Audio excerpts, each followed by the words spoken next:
অনেকে প্রশ্ন করেন কোলোনোস্কোপি করতে কত সময় লাগে?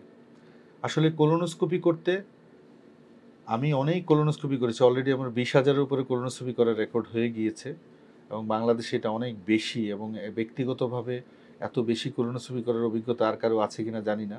এবং আমার একটা বইও পাবলিশড হয়েছে আন্তর্জাতিকভাবে এই ব্যথামুক্ত কোলোনোস্কোপি, পানি পদ্ধতিতে কোলোনোস্কোপি এবং এটা আন্তর্জাতিকভাবে স্বীকৃত।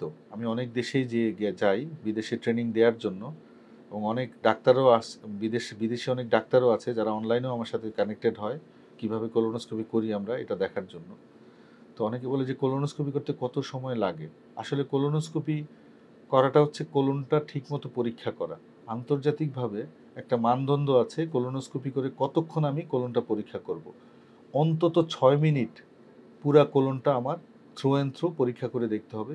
কোনো কিছু পলিপ লুকিয়ে আছে কিনা ভালোভাবে পরিষ্কার করে দেখতে হবে। কোলোনোস্কোপি করতে সাধারণত ৫ থেকে ৭ মিনিটের মতো সময় লাগে।